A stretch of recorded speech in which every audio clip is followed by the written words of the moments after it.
Hello, for this video I'm going to demonstrate how to blend using Adobe Photoshop Creative Cloud. It's a program that I've installed from Creative Cloud, which is an online website that has all of these Adobe programs that you can download for a specific price that you can pay monthly or yearly.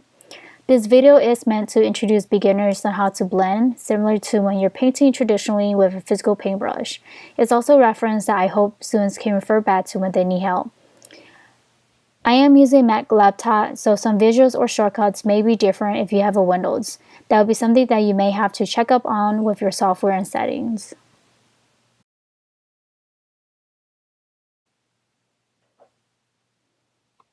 Before the demo, I want to go over some stuff in Adobe Photoshop. So on the left side is the toolbar and so on the right side is the workspace area. As you can see in the toolbar, as I zoom in, there are a few tools that you can use to create your images or edit hands. The first one is called the Move tool. And if you just left click and press on it, you see that this icon has more than one tool. It has an artboard tool.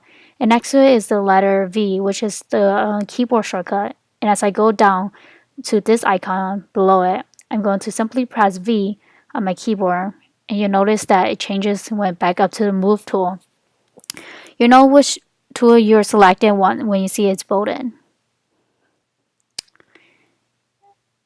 then to the shortcut to simply go to the next tool that share the same file as Shift, then V or whatever the shortcut is, and see how it changes up here. And some icons do have more than one or two, and some that share the same icon may not have a keyboard shortcut. So now I'm in the lasso tool, this one, and then I'm switching back and forth to the Move tool. So for the icons that or the tool that does not have a shortcut, you simply have to go to the toolbar and search it for itself. Right now I'm just selecting some of the tool on the toolbar to show you some of the shortcut. And I'm gonna go to the most important tool that I'll be using in the demo, which is the brush tool. The shortcut is B, so that's pretty simple. And then notice that there are 3 other tools, but we'll just be using the brush tool for this video. And then I also want to show you that there is a stamp tool, and it's pretty cool that you can create your own brush strokes and stamp mark, and so you don't always have to use what Photoshop gives to you. But the most important tool that I'll be using is the brush tool for the blending demo. And if you notice that if you just hover, use your cursor to simply go over the icon without clicking it, it'll show you the name of the tools that it is currently in. So right now I'm just going over, and you could just wait for a minute. There you go, the eyedropper. Go over this icon and just wait. Magic eraser tool, and it'll also give you the shortcut in parentheses. And I'm just going over. So if this one's the pen. And now I'm going to show you what these 2 squares are. They're pretty much the foreground, background. Right now the foreground is black and the background is white. And these are pretty much the original colors, or what it is when you open Photoshop. And it also has a smaller similar icon. Now I'm going to use the eyedropper or press on the black one, and it'll pop up a color picker. And I'm just going to simply choose red. And now you see that the black has changed to red. So now your foreground is red. And if you simply want to switch your foreground, background back and forth, you just press X. To get back to black and white, you press D. So that's pretty much all for the toolbar. It's pretty simple. And I just went over what I'll be using in the demo. And on the right side is the workspace area. So above here, say Winter 17. That's the workspace name. I've named it Winter 17 because I took a digital painting class in the winter and my professor had us name it that. And in this area, there's other options here. I'll go over that in a bit. So you can always take a panel from your workspace out. So I'm taking the swatches out and I'm putting it back. So you can always do that. And the navigator pretty much is just a smaller window of what you're creating. Double click it and it's gone. or the screen will disappear. Below color swatches are adjustment and properties, and then below is layers, which is the most important thing that we'll be using. Now I'm going back up to the workspace name. Again, Winter 17. You can always reset or create new workspace or delete the workspace. I'm not going to create anything new or delete it, but just going to show you that once you press new workspace, you can always name the file. For now, I'm not going to save it, but cancel it. Again, whatever you put in the panel, you can always save it and rename it so you can use for future creations. Now go into layers. As you can see, the layer 0 is currently have a white background. And notice that there's also a lock icon next to it. If I press it, it'll go away. And if you want to lock it, you just simply press the lock and then it's locked again. If you want to create a new layer, you just go down there and press the little icon that look like a paper with the edge folded right next to the garbage and the folder icon. And just press on it, and then now you see that the layer is created. It is currently transparent. You'll know when it's transparent when you have like the checker images, but don't worry if you print stuff, you'll not get that checker look. Most often you'll just get a white background or whatever your color paper is. So what I just did was press the eyeball and that just turned a layer on or off. I'm going to delete layer 1. I'm going to show you a shortcut on how to copy a layer or create a new one. So the shortcut is just Command J, and now I have a layer 0 copy. To rename it, you just simply double click on it, and once it's highlighted, rename it. I'm going to rename it layer 1. And as I zoom out, now I'm going to show a difference between a locked layer and an unlocked layer. So layer 0 is unlocked, and I'm going to try to paint something on it with the brush tool. Notice you'll see that something will pop up saying that I cannot paint on it because the layer is locked. Now I'm going to go to layer 1, which is unlocked, and I'm going to try and paint something on it with the brush tool. As you can see, there's something that shows up, and I'm just drawing lines and pressing on it to create circles, random stuff. Again, turning the layer on and off to show the difference.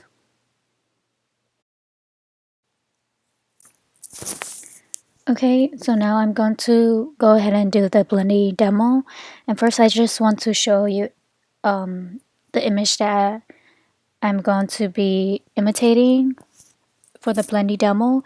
So right here I have an image of a green apple, and I'm not exactly going to create an image that has the same exact duplication of it, but I'm just going to do something very similar to it. So this image is just a reference, especially for the lighting, darkness, shadows.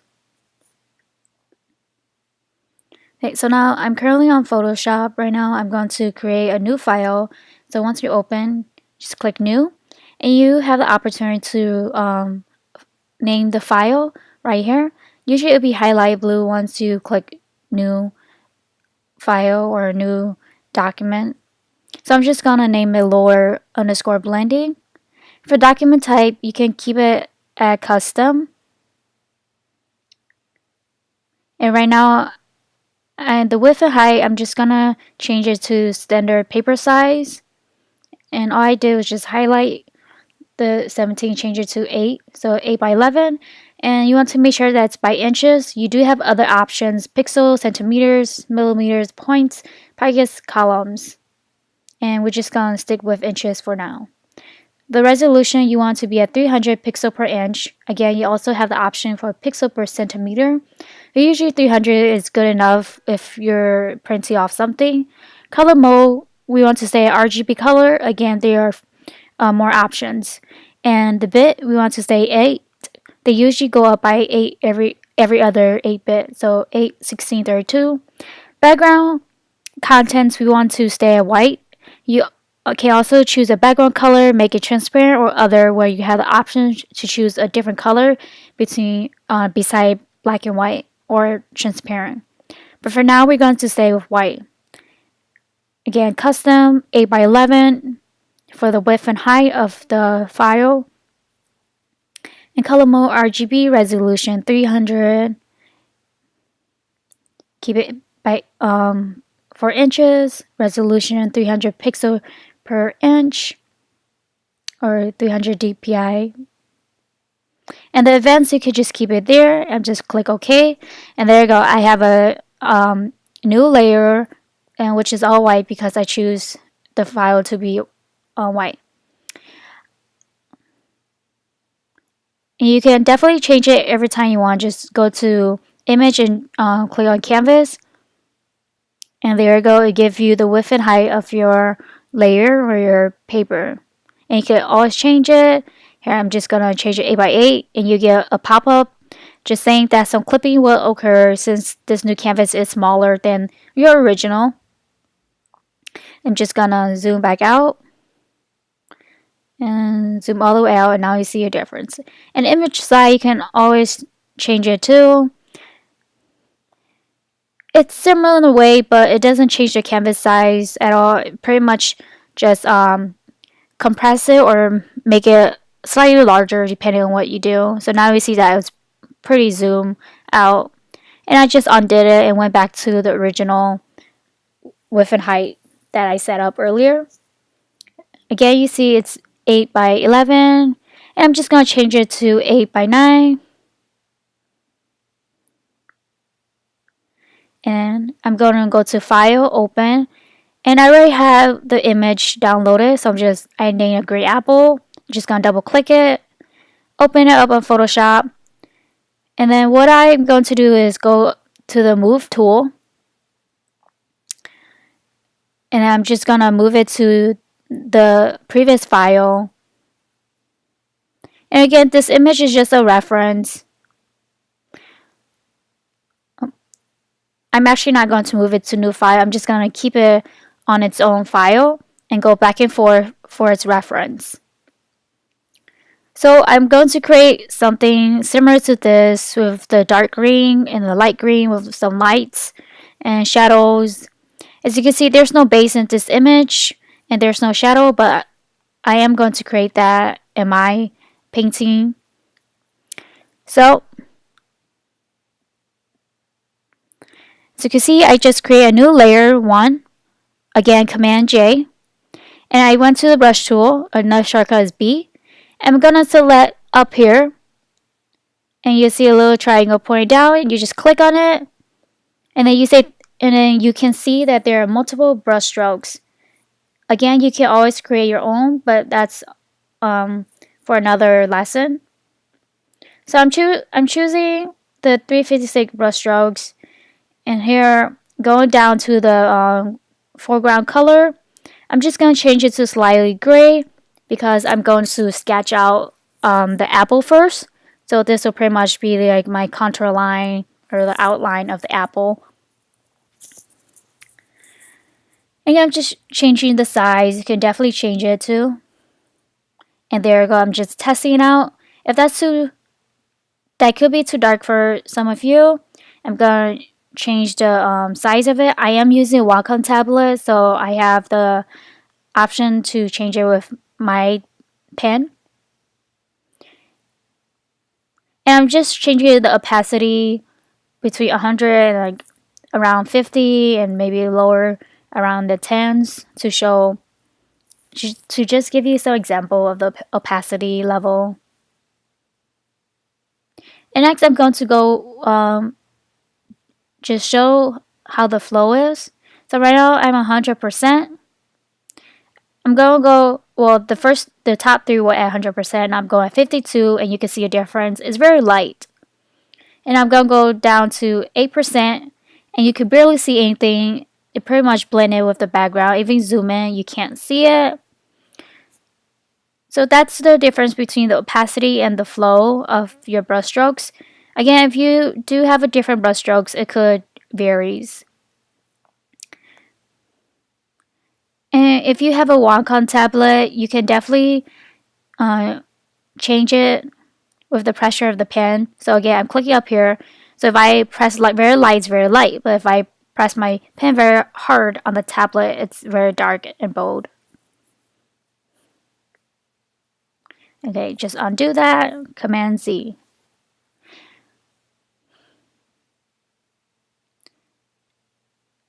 I'm just gonna uncheck that, change the opacity of my brush strokes. I'm gonna make it lighter to my desired lightness and change the size so it's smaller because I'm just creating an outline. I don't want it to be too big. Again, going back and forth to the green apple image as a reference.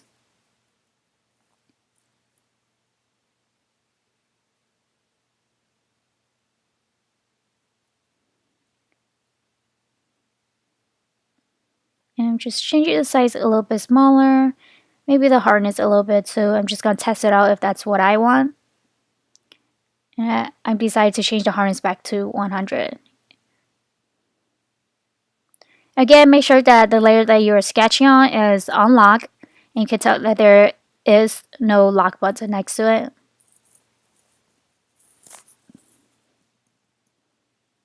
Here I'm just sketching a very brief circular object right here.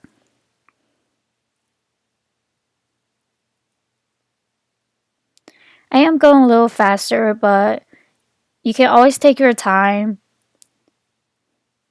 to sketch out until you get the desired shape that you want, or depending on whatever you're sketching and painting. Again, for me, some people do just go right into the color, but for me, I always have to sketch an outline of it before I go into the color and start painting it.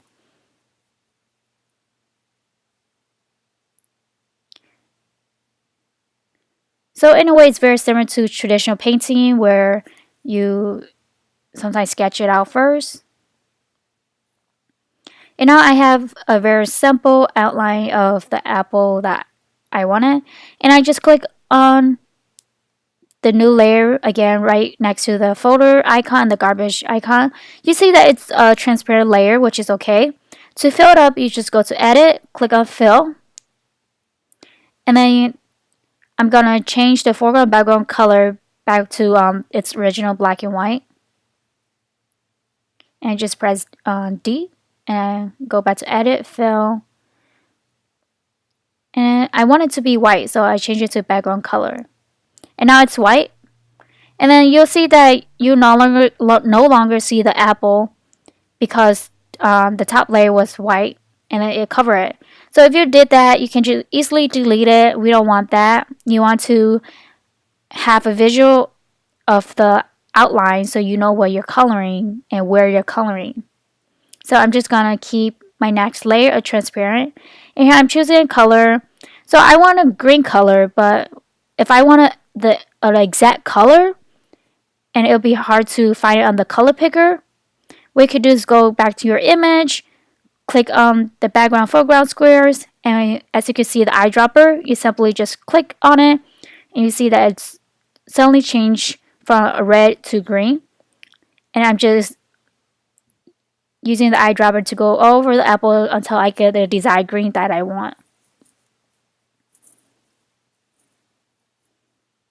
So you can always pick up a color from a different image that you open up Adobe Photoshop and then use it on another file, especially when you're on the brush tool, the pen tool, or for a text that you created, as well as a stamp.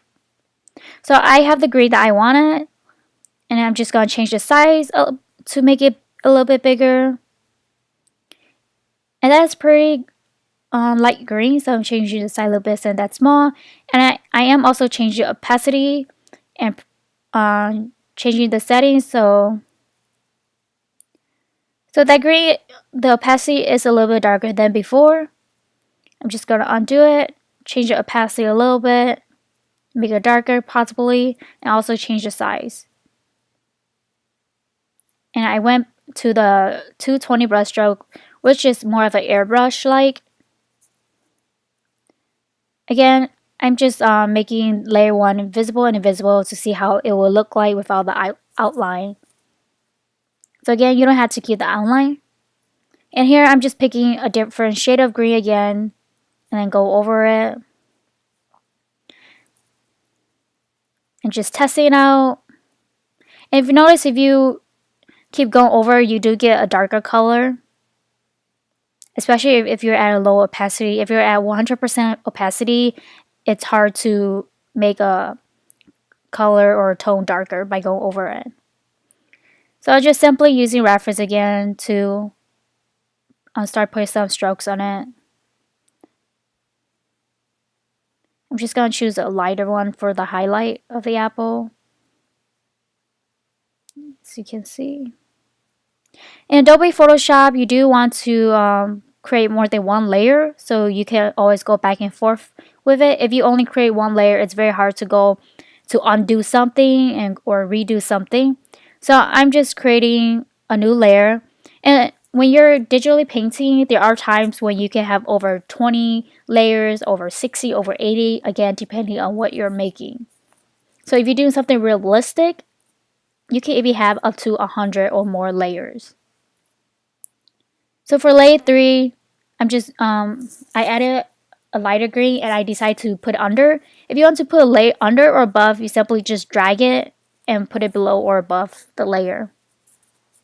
Again, going back and forth as for the image as a reference, also for the colors.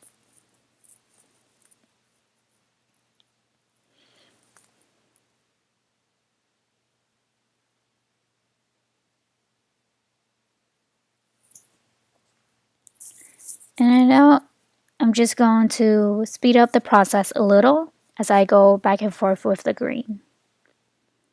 Oh, and before I do, you notice I outline like a little semi-oval shape under the apple. That will be the shadow under the apple. And now I'm just gonna speed up the process a little bit as I continue to paint the apple.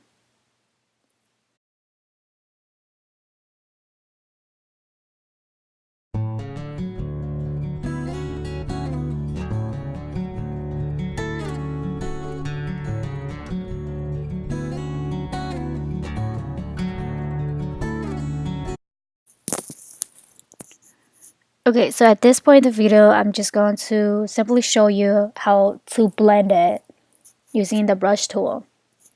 So I'm using the eyedropper to go between the dark color and the green color.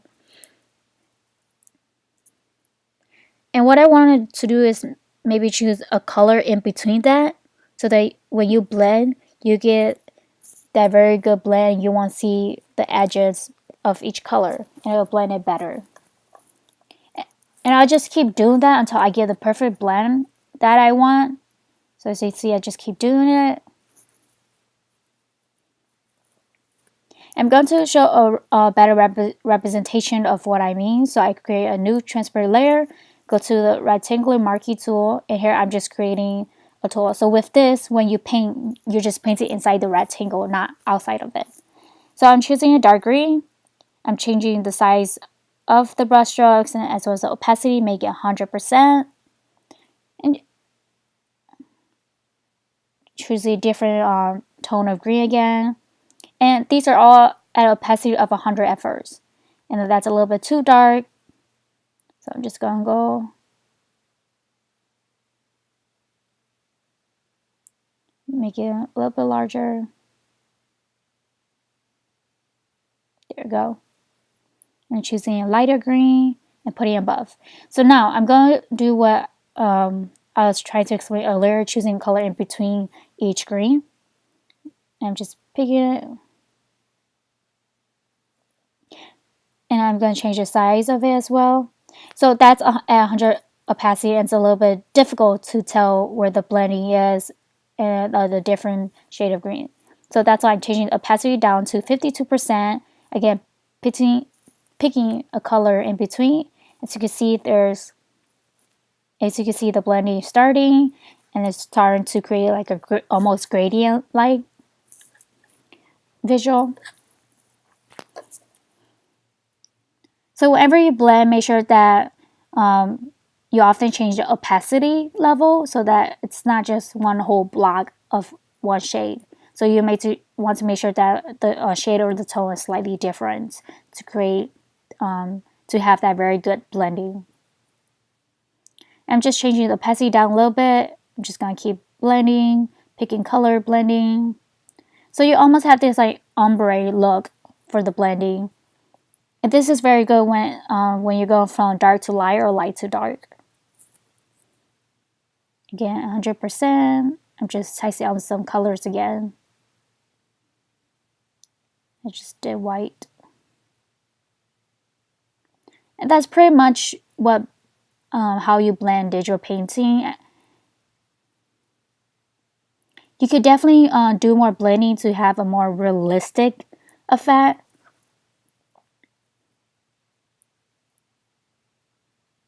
But for today's demo, I'm not going to do a lot of blending. That the apple look very realistic.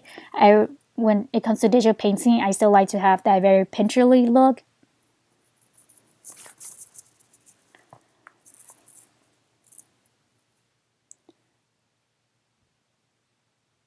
So I'm just gonna deselect the dotted lines around it. You can simply just do that by Command D. And I'm just going to keep that layer, but as an off layer as a reference for my blending. And again, I'm going to speed up the process a little bit.